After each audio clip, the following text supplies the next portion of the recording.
I didn't cry when my son told the security guard I was a stalker. I didn't raise my voice when they escorted me from the banquet hall while 200 guests stared. I simply turned, walked to my truck, and made a phone call that would change everything. Let me tell you how a father becomes a stranger to his own son. My name is Thomas Brennan. I'm 63 years old, and for 40 years, I worked as a welder at Patterson Steel in Cleveland.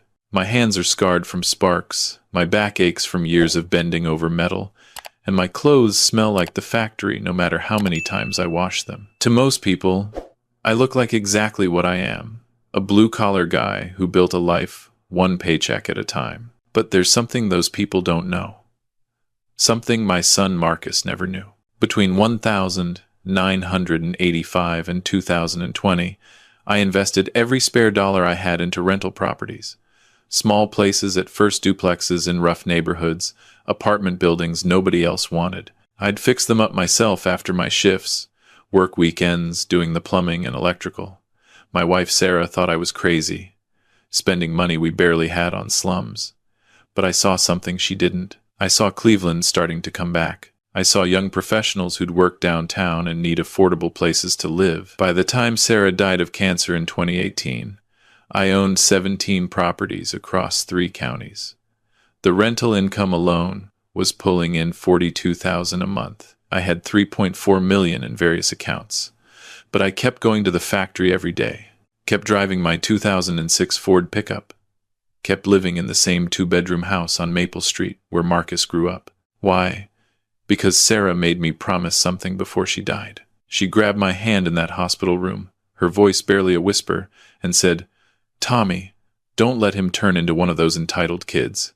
Make him work for everything. Make him appreciate what he has." I kept that promise, even when it cost me everything. Marcus was our only child. Smart kid, always had his nose in books.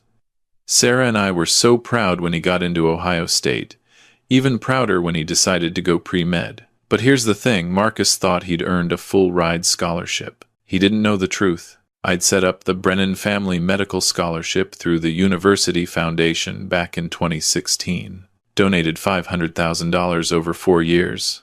Structured so it would cover one student's complete education tuition, room, board, books, everything. The foundation selected the recipient based on merit and financial need. Marcus applied. Marcus won. He never questioned it. During undergrad, he'd call me every few weeks. "Hey, Dad, how's the factory?" He'd tell me about his classes, his grades, his plans. Then, in his junior year, he met Vanessa.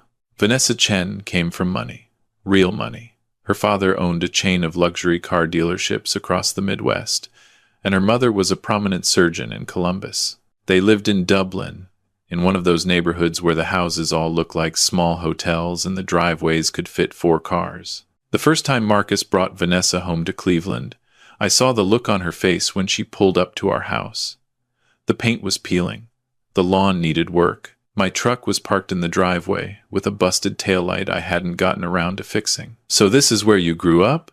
she said, not even trying to hide the pity in her voice. Marcus looked embarrassed. "It's not much, but it's home. Right, Dad?" I smiled and shook her hand. "Nice to meet you, Vanessa.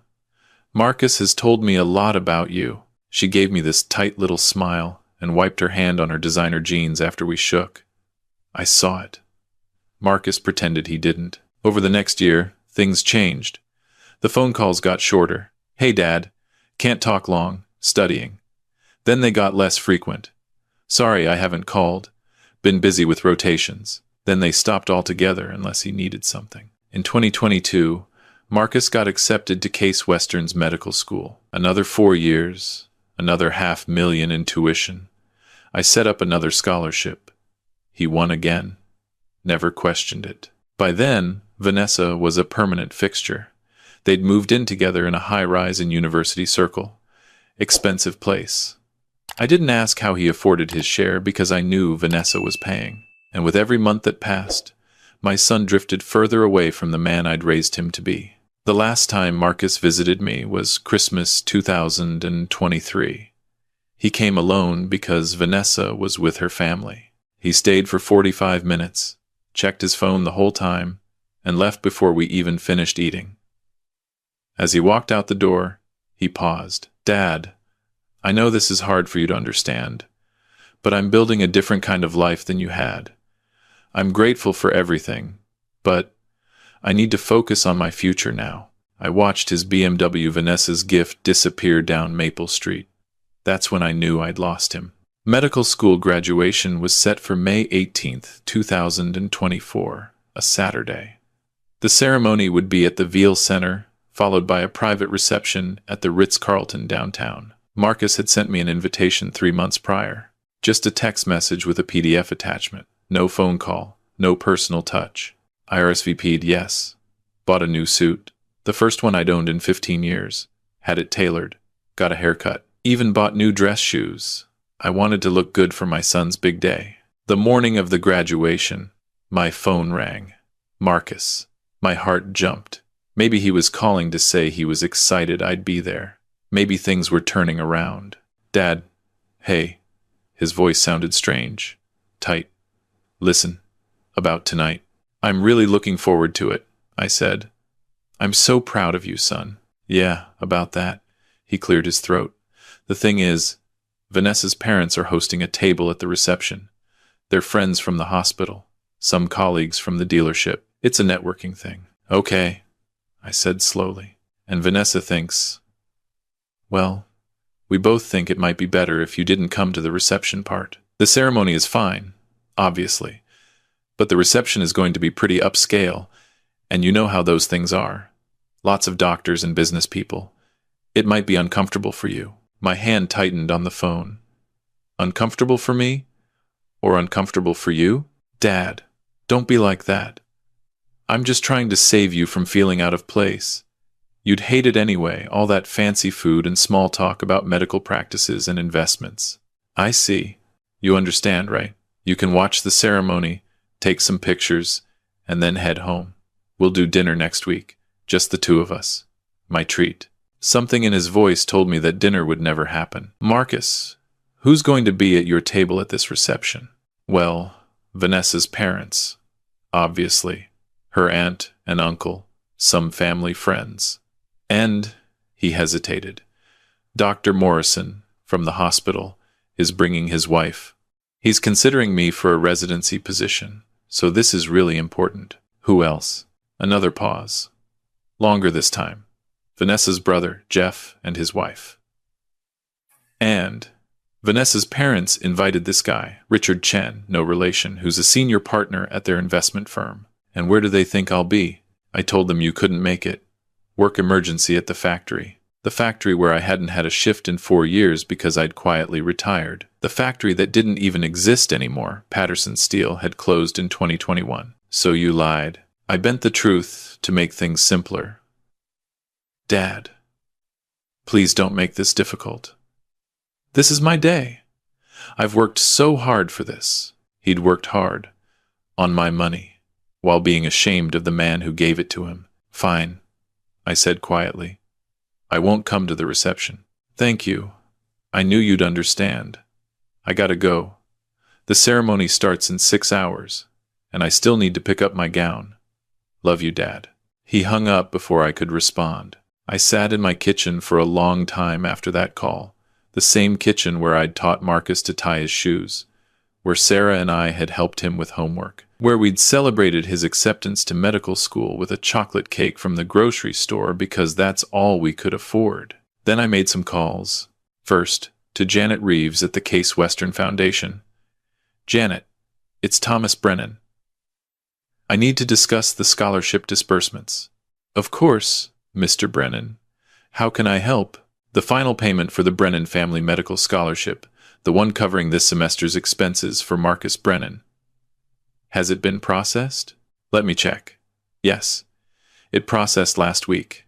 $22,000 for tuition, $6,000 for fees, and the stipend of $3,000. All deposited to his account as usual. I need to invoke the character clause, Section 7B of the scholarship agreement. Silence. Then, Mr. Brennan, are you certain? That clause allows you to recall all scholarship funds if the recipient demonstrates behavior fundamentally opposed to the values of integrity, family respect, and humility outlined in the founding document. I'm certain. How long to process? I'll need documentation of the cause, and if approved, the university will demand immediate repayment of all 4 years of funding. We're talking about $504,720. I'm aware. I'll send you the documentation within an hour. Mr. Brennan, he's your son. Yes, I said, which makes this harder than you can imagine. Second call. Marcus Whitfield at Fifth Third Bank. Marcus, Tom Brennan. I need to accelerate the loan recall on account 4,472. Tom, that's the education line of credit for my son. Yes. He's been making minimum payments using money his girlfriend gives him. I want full repayment within 30 days. And Marcus, invoke the cosigner liability. If he can't pay, it defaults to her. That'll destroy his credit. He should have thought about that before lying to me about work emergencies. Third call. David Santos, my attorney. David, I need you at the Ritz-Carlton tonight. I'm executing Plan B. Tom, are you sure? Your son's graduation? Just be there. The ceremony started at 2 p.m. I arrived at 1:30, wearing my new suit. I sat in the back of the Veal Center, watching as proud parents filled the rows. I saw Vanessa's parents in the fourth row, dressed like they were attending a royal wedding. I saw Marcus in his cap and gown, laughing with classmates, not once looking back to see if I was there. When they called his name, Marcus David Brennan, Doctor of Medicine, I stood and clapped. He crossed the stage, shook hands with the dean, and accepted his diploma. For a split second, he glanced toward where Vanessa's parents sat and smiled. He never looked my direction. After the ceremony, I waited outside as graduates poured out, taking pictures with families. I saw Marcus surrounded by Vanessa's family, her mother adjusting his collar, her father shaking his hand. Vanessa took a dozen selfies with him. I took one photo on my phone from a distance. Then I left. The reception started at 7 p.m. I wasn't invited, so naturally, I showed up at 6:45. The Ritz-Carlton ballroom was decorated like something from a magazine. Crystal chandeliers, white tablecloths, ice sculptures, a live jazz band. The kind of event where just the flowers probably cost more than most people's monthly rent. I walked up to the entrance in my suit. A young woman with a clipboard stood at the door. Good evening, sir. Name, please? Thomas Brennan. She scanned her list. Frowned. I'm sorry. I don't see you on the guest list. I'm Marcus Brennan's father. Her expression changed to something between pity and confusion. Let me just check with someone. She spoke into a headset. A minute later, a manager appeared. Mr. Brennan? I'm afraid there's been some confusion. Your son's table is full, and we don't have an additional seat assigned for you. I see. May I at least congratulate my son? The manager looked uncomfortable. Of course. Let me find him for you. He led me into the ballroom. I saw Marcus immediately, standing at the bar with Vanessa, laughing at something Dr. Morrison was saying. The manager approached them, whispered something. I watched Marcus's face change. He excused himself and walked over to me, Vanessa trailing behind. Dad, what are you doing here? I came to congratulate my son. I told you this morning. I know what you told me. I thought I'd come by anyway, just for a moment. Vanessa stepped forward. Mr. Brennan, this is a private event. We have very specific seating arrangements for networking purposes, and I just want to shake my son's hand and tell him I'm proud of him. Marcus's jaw tightened. Dad, you're embarrassing me. These are important people. Dr. Morrison is right there. And if he sees what? A father congratulating his son? If he sees you, Vanessa cut in. Marcus told everyone his father couldn't make it because of a work emergency. And now you show up looking like, well, you show up, and it contradicts everything we've told people about Marcus's background. I looked at my son. What did you tell them about your background? He couldn't meet my eyes. I may have implied that the scholarship was merit-based, and that my family was comfortable. Not wealthy, but comfortable. Comfortable, I repeated.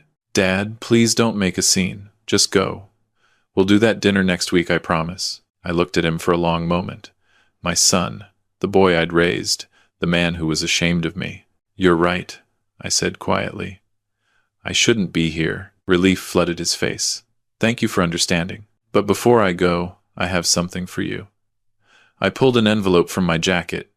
"Your graduation gift." Marcus took it, probably expecting cash. He opened it right there. Inside was a single document. "What is this?" "That's a notice from the Case Western Foundation.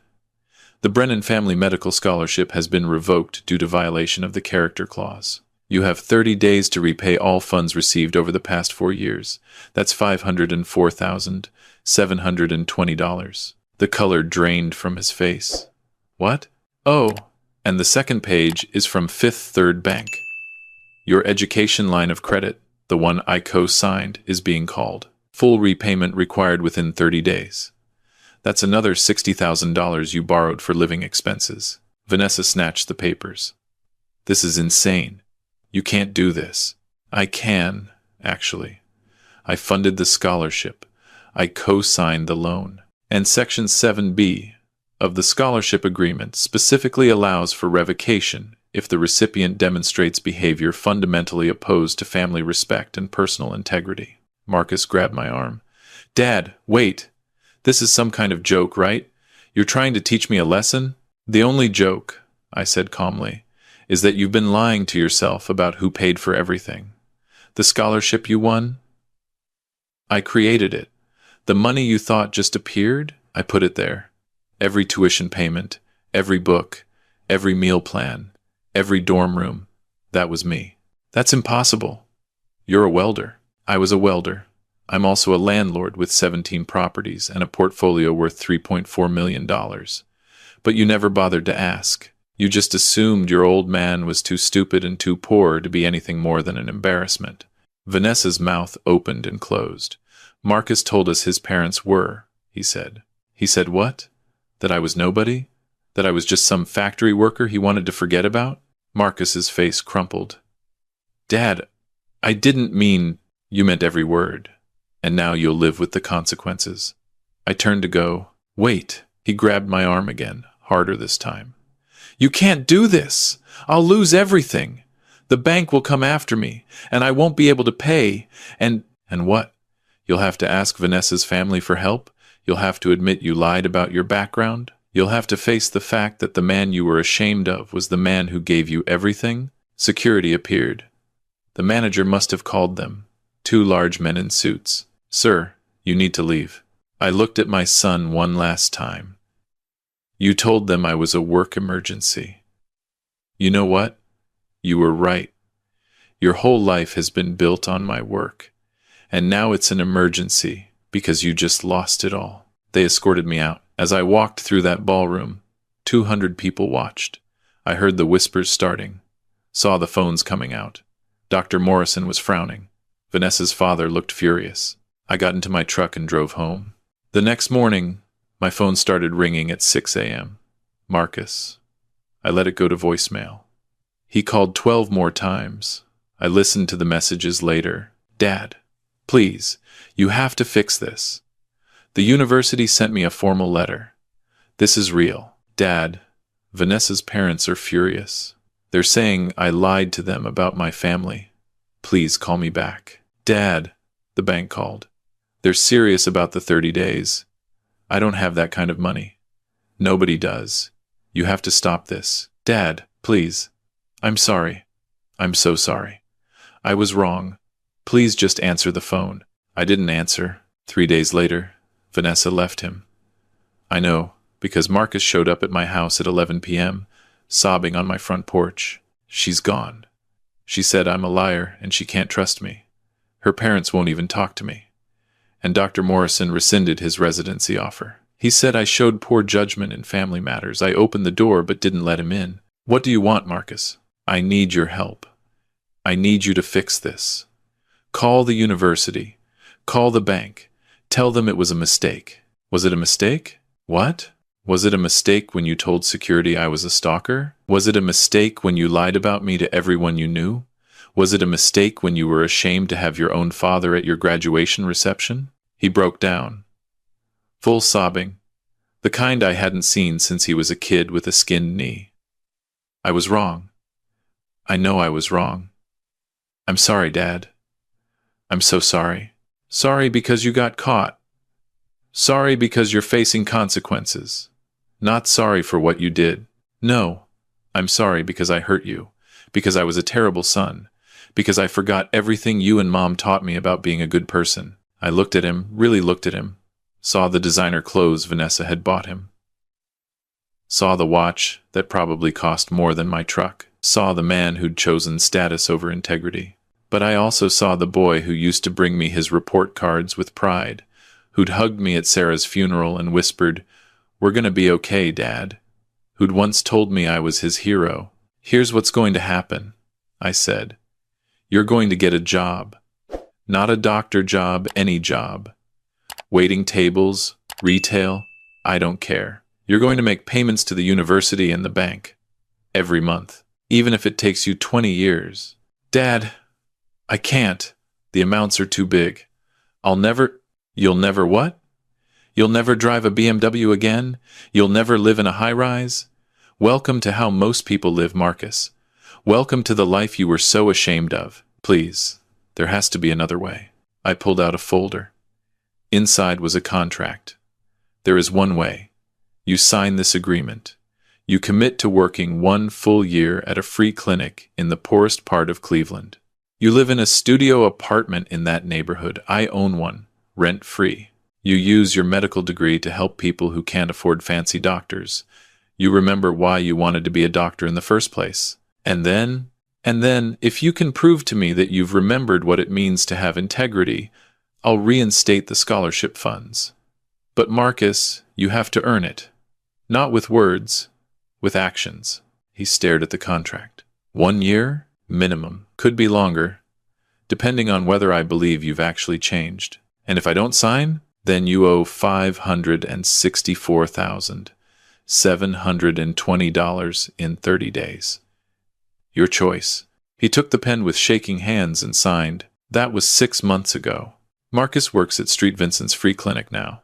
It's in the same neighborhood where I bought my first rental property back in 1985. The same neighborhood Vanessa once called terrifying when I suggested he do volunteer work there. He lives in a 400-square-foot studio above a bodega, takes the bus to work, eats ramen more nights than not, sees patients who pay with whatever they have, sometimes cash, sometimes vegetables from a garden, sometimes just a thank you. Last week, he called me. Not to ask for anything, just to talk. "Dad, I had this patient today. Mrs. Rodriguez. She's 72, been having chest pains for months but couldn't afford to see a doctor. I ran tests, found out she has severe coronary artery disease. We got her into surgery at Metro. I called in every favor I had. That's good work, son." She cried when I told her she didn't have to pay. She tried to give me a rosary her grandmother had given her. Said it was all she had of value. His voice cracked. I didn't take it, but Dad, the look on her face, the gratitude, I've never felt anything like that. That's what being a doctor is supposed to be about. I know that now. I forgot somewhere along the way. I got caught up in the prestige and the money and the idea of being important. But this is important. Mrs. Rodriguez is important. I smiled. Your mother would be proud.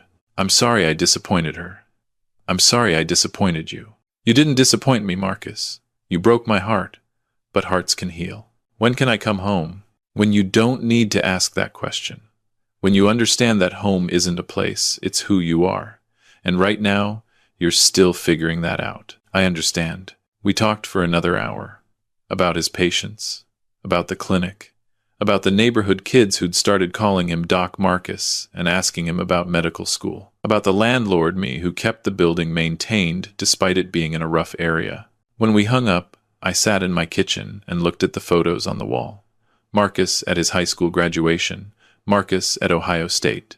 Marcus and Sarah the Christmas before she got sick. And the newest photo one I'd had framed last week. Marcus at the clinic, in a white coat that's seen better days, kneeling down to examine a child's scraped knee. Someone had posted it on the clinic's Facebook page. He's smiling in it. Really smiling. Not the polished smile he used for Vanessa's family. The real one. I don't know if Marcus will finish his year and earn back that money. I don't know if he'll ever understand the full weight of what he did. But I know this. He's working in the same neighborhood where I started building my fortune, where I learned that value isn't measured in dollars but in what you're willing to do for others. And that's a start. Some people think I was too hard on him, that I should have just let it go, given him the money, forgiven and forgotten. But here's the thing about love, real love, the kind Sarah and I had for our son. It isn't about making someone comfortable. It's about making them better. I could have paid those debts, could have made the whole thing disappear with a phone call and a wire transfer. But then Marcus would have learned nothing.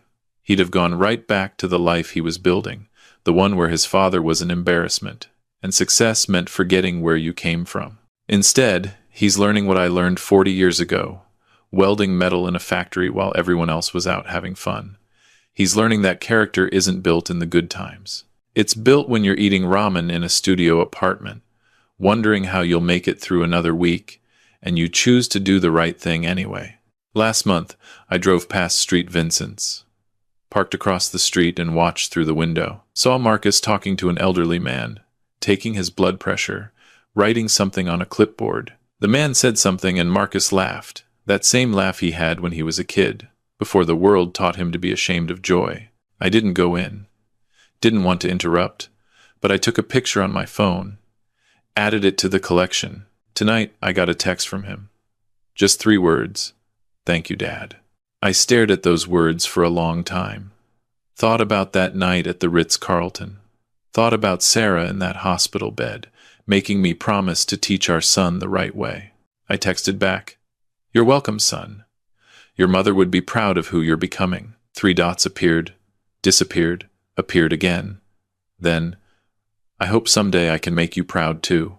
I smiled and typed, "You already are. Keep going." Because that's the thing about being a father. You don't do it for gratitude. You don't do it for recognition. You do it because your job isn't to be your child's friend. Your job is to raise them to be the kind of person the world needs. Even when it costs you everything. Even when they hate you for it. Even when you have to watch them suffer to learn. Because the alternative is raising someone who has everything but values nothing. Someone who's successful on the outside but hollow on the inside. Someone who forgets that the best things in life aren't given, they're earned. Marcus has 8 more months at the clinic. After that, we'll see. Maybe he'll stay longer. Maybe he'll move on to a residency somewhere. Maybe he'll come back to me, and we'll rebuild what was broken. Or maybe the distance between us will always be there, a scar that never fully heals. But either way, I know I did the right thing. Because I look at that photo of him with the scraped knee kid, and I see it. That thing Sarah and I always hoped would be there. That thing we were terrified we'd failed to teach him. I see a good man, not a perfect one, not a finished one, but a good one, who's trying, who's learning, who's finally understanding that the measure of a person isn't what they have, it's what they give. And in the end, that's all any father can hope for.